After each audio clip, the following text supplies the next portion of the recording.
Dia adalah Al Capone. Dia adalah gangster superstar pertama di Amerika. Dia terkenal karena kekayaannya, kekuasaannya, dan kerajaan kriminalnya yang luas di Chicago. Tapi pertanyaannya adalah bagaimana dia melakukannya? Bagaimana dia menjadi gangster paling terkenal dalam sejarah? Bagaimana dia bisa naik ke puncak? Dan yang paling penting, apa yang menjadi penyebab kejatuhannya? Dan itulah yang akan kita bahas. Pada awal tahun 1920-an, ada sesuatu yang aneh terjadi di Chicago. Amerika Serikat melarang produksi dan penjualan minuman beralkohol. Masa ini disebut sebagai masa pelarangan. Tujuan pemerintah saat itu adalah untuk mengurangi masalah yang disebabkan oleh minuman keras, seperti perkelahian, kerusuhan, dan lain-lain. Namun, bukannya alkohol menghilang, justru bisnis ilegalnya semakin berkembang. Banyak orang masih ingin minum, sehingga geng-geng yang mampu memproduksi, menyelundupkan, dan menjual alkohol secara diam-diam mulai mendapatkan banyak uang.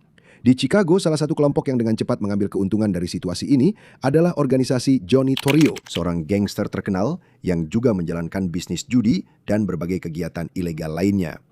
Pada saat yang sama, seorang gangster muda dari New York bernama Alphonse Capone, atau lebih dikenal sebagai Al Capone, tiba di Chicago. Johnny Torrio menjadi mentornya dan dialah yang mengajarkan Capone bagaimana menjalankan bisnis ilegal mereka.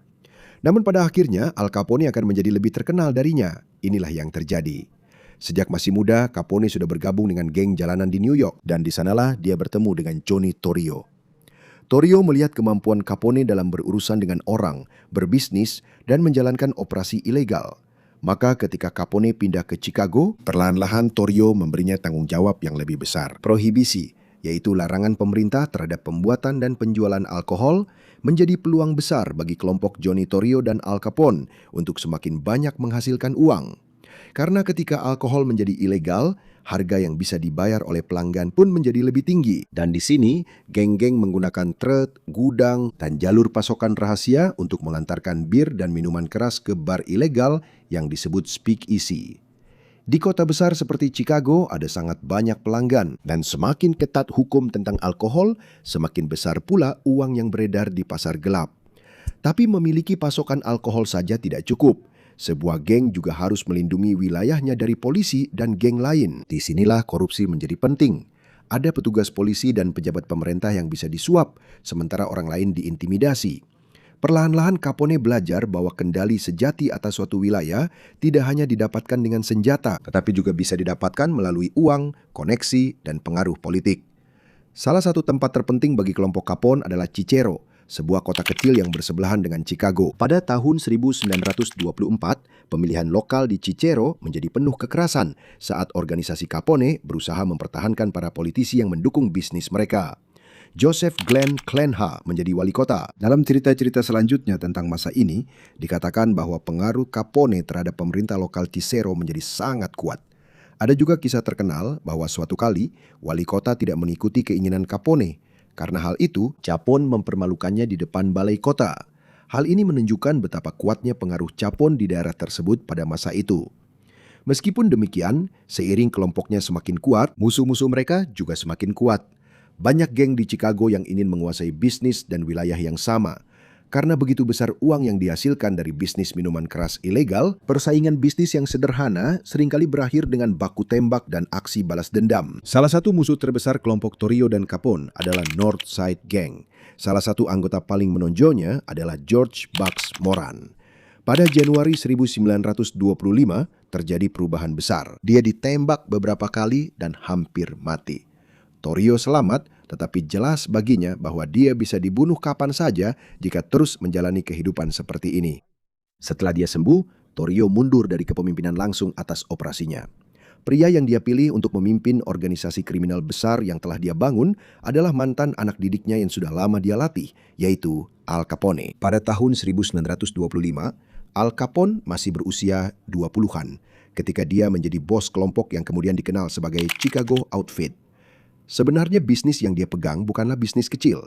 Bisnis ini memiliki jaringan minuman keras ilegal, perjudian, dan sumber penghasilan lainnya. Namun Capone adalah tipe pemimpin yang berbeda. Dia lebih agresif dan lebih siap menggunakan kekerasan jika ada yang menghalangi bisnisnya. Selain itu, dia juga pandai menggunakan uang dan koneksi. Dia menyuap beberapa pejabat, menakut-nakuti para pesaing, dan melindungi tempat-tempat yang penting bagi operasinya. Karena itu, pengaruhnya berkembang dengan sangat cepat. Dalam beberapa tahun saja, mantan gangster muda dari New York itu menjadi salah satu bos kejahatan paling berkuasa di Chicago.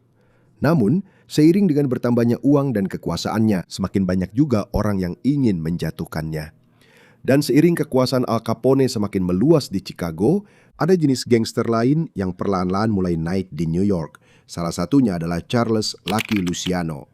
Mereka berdua sama-sama mendapatkan uang dari bisnis ilegal selama masa pelarangan.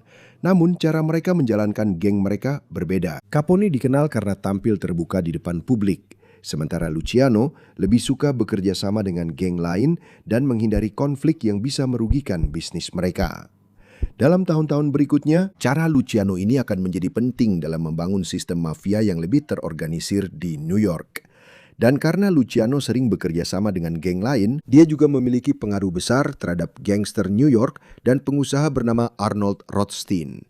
Rothstein juga menjadi mentor dan mengajarkan para gangster muda bagaimana mengubah kegiatan ilegal mereka menjadi bisnis besar. Alih-alih hanya bertarung di jalanan, dia membuka mata mereka terhadap berbagai kegiatan kriminal. Karena baginya, uang, koneksi, dan operasi yang terorganisir jauh lebih penting. Dan disinilah Luciano berbisnis dengan Rothstein pada masa pelarangan, dan dia belajar bekerja sama dengan gangster dari berbagai kelompok. Di Chicago, jenis kerjasama seperti ini jauh lebih sulit dilakukan. Pertarungan untuk wilayah dan minuman keras ilegal terus berlangsung. Meskipun begitu, salah satu musuh terbesar Capone adalah North Side Gang. Ini juga merupakan geng kuat di bagian utara Chicago. Beberapa pemimpin mereka adalah Earl James Wise dan George Bucks Moran. Kelompok mereka dan geng Capone sudah lama bermusuhan. Masalahnya, perselisihan antara kedua kelompok ini bukan sekedar permusuhan biasa. Keduanya sama-sama ingin melindungi pelanggan mereka, pasokan minuman keras, dan tempat-tempat di mana mereka mendapatkan penghasilan. Jika ada satu geng yang masuk ke wilayah musuh, hal ini bisa berujung pada pencurian pengiriman, penyerangan terhadap anggota, dan aksi balas dendam. Karena hal ini yang disebut Chicago Beer Wars menjadi semakin brutal pada pertengahan tahun 1920-an. Semakin memanasnya konflik, semakin terkenal pula nama Capone di mata publik. Dia tidak seperti bos lain yang ingin tetap tidak dikenal. Dia suka mengenakan pakaian mahal, pergi ke restoran dan klub malam, serta berbicara dengan para wartawan. Secara perlahan, nama Capone mulai dikenal bahkan oleh orang-orang yang tidak ada hubungannya dengan dunia kriminal. Kemunculannya di depan publik membantu membentuk citranya sebagai seorang gangster yang berkuasa, namun hal ini juga ada konsekuensinya. Semakin banyak wartawan, polisi, dan pejabat pemerintah mulai memperhatikan apa yang dia lakukan.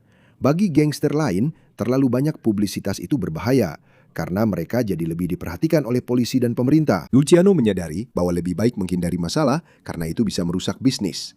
Jadi pada tahun 1931, dia membantu membentuk komisi, sebuah kelompok bos mafia yang berdiskusi untuk menyelesaikan masalah dan menghindari pertarungan besar. Tapi pada tahun 1926, Chicago masih tetap kacau karena perang antar geng terus berlanjut. Pada tanggal 20 September 1920, Capone sedang berada di Houghton Hotel di Cicero. Tempat ini adalah salah satu markas yang sering dia gunakan dan dia sering terlihat di sana. Musuh-musuhnya juga tahu di mana dia bisa ditemukan. Pada hari itu, sekelompok mobil yang berisi anggota bersenjata dari North Side Gang datang. Tiba-tiba, para pria bersenjata itu menembaki hotel dan sekitarnya dengan senapan mesin dan shotgun. Begitu banyak peluru dilepaskan hanya dalam waktu singkat. Menurut catatan sejarah, mungkin lebih dari 1.000 peluru ditembakkan.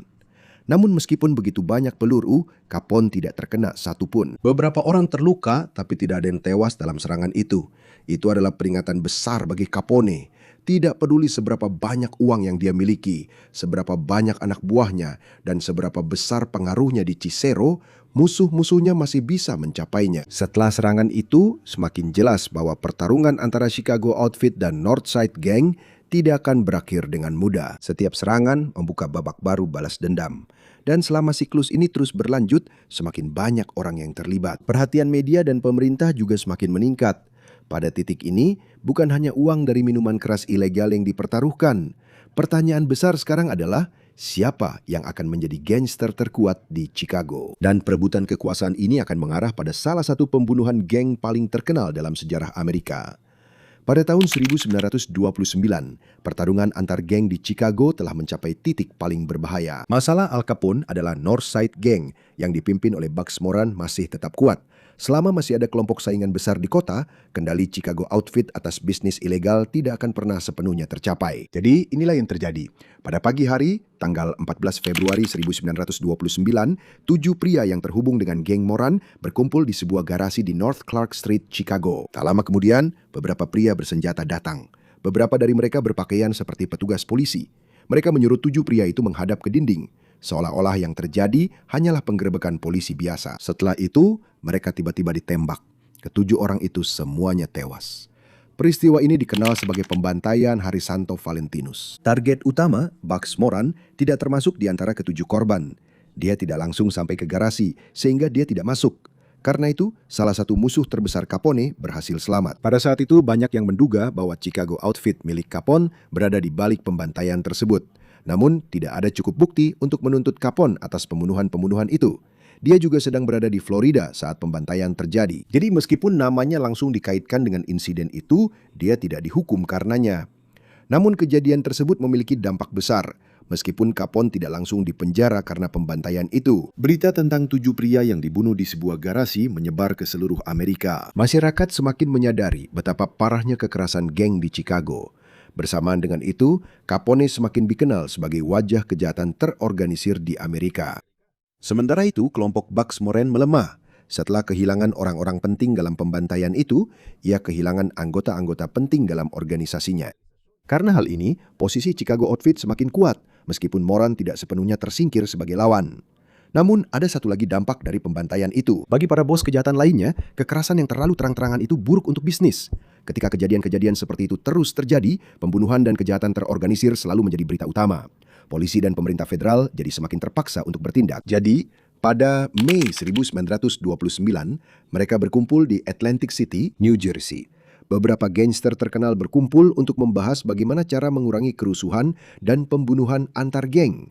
Daftar lengkap peserta yang hadir tidak jelas, dan semua hal yang dibahas dalam pertemuan itu juga tidak sepenuhnya pasti. Namun catatan sejarah menunjukkan bahwa masalah utama saat itu adalah kekerasan antar geng, perselisihan wilayah, dan tekanan yang semakin besar dari pihak berwenang. Capone juga termasuk di antara para gangster yang berada di Atlantic City pada waktu itu. Tujuannya sederhana, harus mengurangi baku tembak yang tak ada habisnya. Uang yang lebih besar bisa didapat jika berbagai kelompok kriminal bisa sepakat tentang wilayah dan bisnis mereka daripada terus bertarung.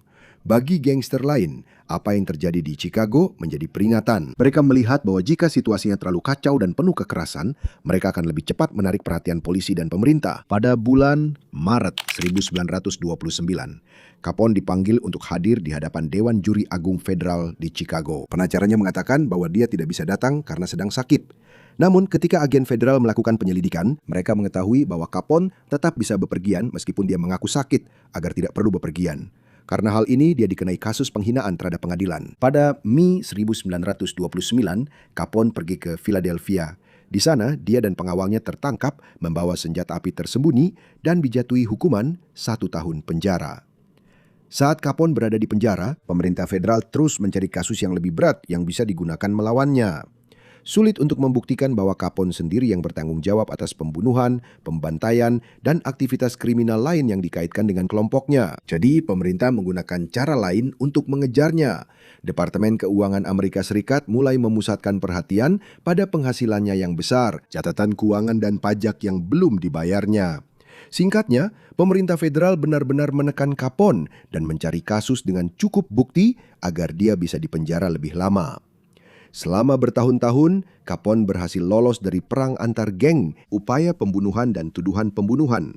Namun pada akhirnya, ancaman terbesar terhadap kekuasaannya ternyata tidak datang dari seorang gangster musuh. Ancaman itu datang dari pemerintah federal dan dari uang yang dia hasilkan melalui kerajaan kriminalnya.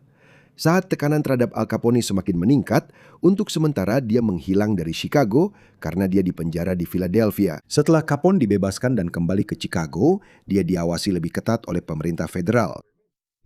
Salah satu agen yang mengejar bisnis ilegalnya adalah Elliot Ness. Ness membentuk kelompok kecil agen yang kemudian dikenal sebagai The Untouchables karena reputasi mereka yang tidak bisa disuap. Tugas mereka adalah mencari dan menghancurkan tempat pembuatan bir ilegal, serta operasi lain terkait minuman keras yang terhubung dengan organisasi Capone. Mereka menggunakan pengawasan, penggerebekan, dan cara lain untuk mendapatkan bukti melawan jaringan penyelundupan minuman keras. Seiring waktu, kelompok Ness memberikan kerusakan besar pada operasi minuman keras ilegal milik Capone. Dan penyelidikan mereka membantu mengungkap ribuan dugaan pelanggaran hukum pelarangan. Namun saat Ness sibuk dengan minuman keras ilegal, ada satu lagi penyelidikan federal yang lebih berbahaya bagi Capone. Elmer Eyre, Frank Wilson, dan para penyelidik lainnya yang memeriksa catatan keuangan Capone sedang mencari cara untuk membuktikan bahwa dia menghasilkan banyak uang tetapi tidak membayar pajak penghasilan dengan benar. Pekerjaan ini sulit karena Capone biasanya tidak menempatkan properti besar dan bisnis atas namanya sendiri. Namun para penyelidik menemukan catatan keuangan yang menghubungkannya dengan pendapatan dari perjudian dan bisnis ilegal lainnya. Bukti seperti ini menjadi dasar penting dalam kasus pajak terhadapnya. Saat pemerintah semakin mendekat, Capone pun mencoba memperbaiki citranya di mata publik. Pada masa depresi besar, jutaan orang Amerika kehilangan pekerjaan dan banyak keluarga kesulitan membeli makanan. Capone mendanai dapur umum di Chicago yang menyediakan makanan gratis bagi mereka yang membutuhkan. Ia juga mendapatkan banyak publisitas dari hal ini. Bagi beberapa warga, mereka melihat seorang pria yang membantu sesama. Namun bersamaan dengan itu, ia tetap dikaitkan oleh pihak berwenang dengan sebuah organisasi kriminal besar yang mendapatkan keuntungan dari bisnis ilegal. Publisitas yang baik tidak bisa menggantikan penyelidikan pajak. Pada tahun 1931, pemerintah federal menuntut Capone dengan banyak tuduhan penggelapan pajak penghasilan. Inti utama kasus ini sederhana. Ia mendapatkan banyak uang tetapi tidak melaporkannya dengan benar dan tidak membayar pajak sesuai yang diwajibkan oleh hukum. Jaksa penuntut menunjukkan pengeluarannya yang besar dan bukti lainnya untuk membuktikan bahwa ia memiliki penghasilan yang sangat besar. Meskipun ia tidak memiliki pekerjaan normal atau bisnis legal yang bisa menjelaskan semua uang itu, Capone masih percaya bahwa dia bisa lolos dari kasus ini. Tim hukumnya terlebih dahulu mencoba untuk mencapai kesepakatan pengakuan bersalah, tetapi hakim tidak setuju untuk memberikan hukuman yang lebih ringan seperti yang diharapkan. Jadi persidangan pun dilanjutkan. Ada juga informasi yang sampai ke hakim bahwa ada upaya untuk memengaruhi panel juri. Sebagai tanggapan, hakim mengganti panel juri sebelum bagian penting dari persidangan dimulai. Strategi yang sudah lama berhasil di dunia Capone, uang, koneksi, dan intimidasi tidak lagi cukup untuk mengendalikan hasilnya. Pada 17 Oktober 1931, Capone dinyatakan bersalah atas 5 dakwaan yang berkaitan dengan pajak penghasilan federalnya. 3 diantaranya adalah kejahatan berat dan 2 lainnya adalah pelanggaran ringan. Setelah itu, dia dijatuhi hukuman 11 tahun penjara federal dan diwajibkan membayar denda dalam jumlah besar, biaya pengadilan dan pajak yang belum dia bayar. Itu adalah salah satu hukuman pajak terberat pada masa itu. Disinilah hidup Al Capone benar-benar berubah. Dia tidak dipenjara karena pembantaian hari Valentine. Juga bukan karena banyak pembunuhan geng yang sudah lama dikaitkan dengan organisasinya. Kasus yang akhirnya menjatuhkannya adalah tentang uang dan pajak. Selama bertahun-tahun, dia berhasil melindungi dirinya sendiri dari banyak penyelidikan lokal dengan bantuan rasa takut, korupsi, dan koneksi. Namun ketika berbagai bagian dari pemerintah federal bergerak bersamaan, semakin sulit bagi Capone untuk mengendalikan sistem.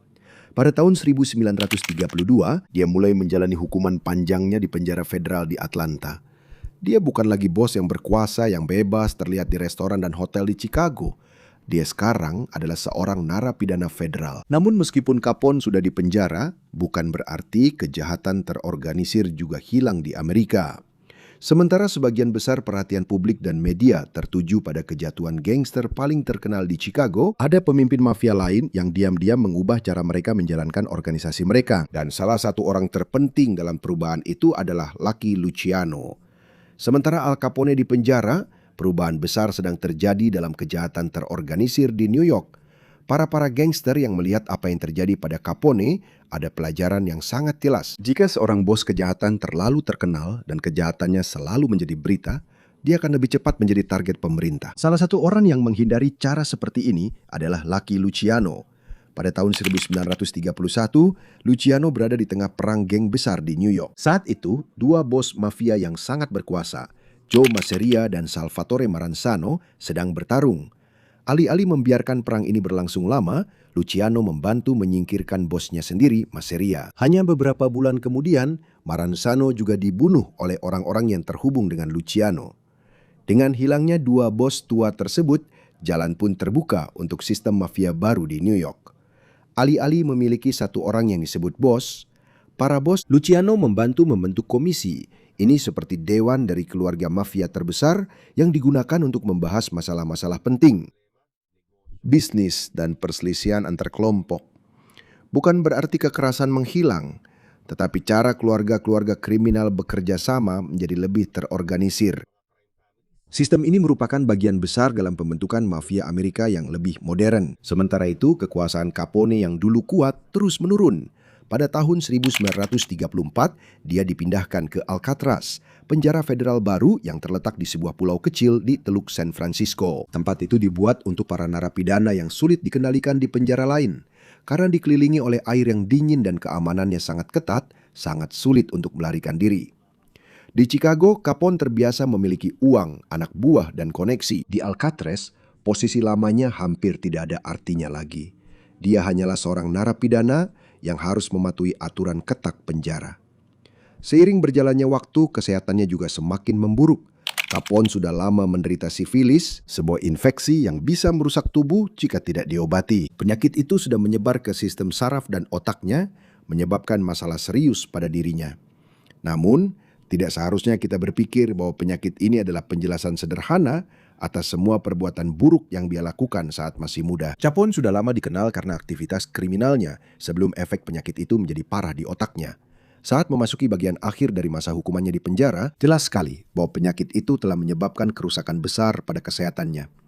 Pada 16 November 1939, Capone dibebaskan setelah menjalani lebih dari 7 tahun di penjara. Setelah dia keluar, dia dibawa ke sebuah rumah sakit di Baltimore untuk dirawat sebelum dia kembali ke rumahnya di Florida. Dia juga sudah tidak mampu kembali memimpin Chicago Outfit seperti dulu. Organisasi kriminal yang pernah dia pimpin tetap berjalan meskipun tanpa dirinya. Sementara itu, Capone hidup tenang bersama keluarganya di Palm Island dekat Miami. Pada tahun-tahun berikutnya, kondisi fisik dan mentalnya semakin melemah. Sementara itu, kejahatan terorganisir terus berkembang di dunia kriminal dengan cara yang lebih tenang dan lebih terorganisir. Bahkan Lucky Luciano juga akhirnya dipenjara di New York, namun dia tetap menjadi nama penting di mafia. Pada tahun 1946, Luciano dibebaskan dari penjara dengan imbalan deportasi kembali ke Italia. Beberapa bulan setelah itu, diam-diam dia berhasil sampai ke Havana, Kuba. Di sana, pada bulan Desember 1946, diadakan sebuah pertemuan besar yang dihadiri oleh lebih dari 20 tokoh mafia dari berbagai bagian Amerika Serikat.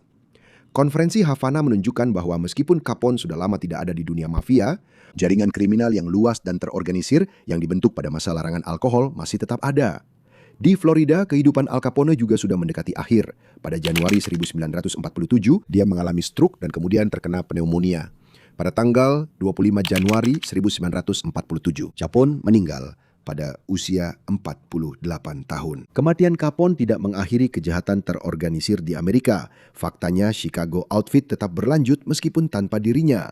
Dan sistem mafia yang terbentuk di New York juga terus berlanjut selama beberapa dekade berikutnya. Namun, masa Capone meninggalkan perubahan besar. Kisah hidupnya menunjukkan betapa besar kekuatan yang bisa didapatkan oleh kejahatan terorganisir ketika bisnis ilegal, korupsi, dan rasa takut digabungkan.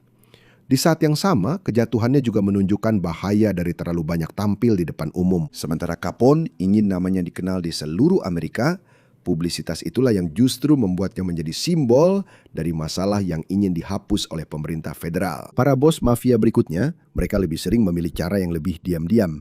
Mereka tidak perlu menjadi selebriti terbesar di kota. Yang lebih penting bagi mereka adalah terus menghasilkan uang tanpa terlalu menarik perhatian. Jadi, pengaruh terbesar Al Capone dalam sejarah kejahatan terorganisir bukan karena dia yang menjalankan semuanya.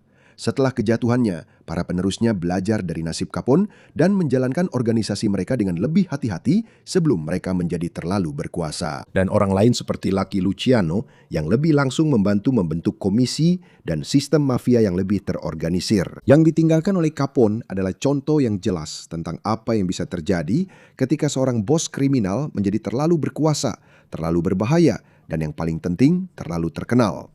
Dalam beberapa tahun saja, dia naik dari seorang gangster muda menjadi salah satu bos kriminal paling terkenal di Amerika. Namun pada akhirnya, bukan gangster saingan yang benar-benar menjatuhkannya. Sistem yang sudah lama ia lawan dan coba ia kendalikanlah yang akhirnya menemukan cara untuk memenjarakannya. Dan meskipun kerajaan kriminalnya sudah lama hilang, nama Al Capone tetap menjadi salah satu simbol paling terkenal dari era prohibisi dan kejahatan terorganisir dalam sejarah Amerika Serikat.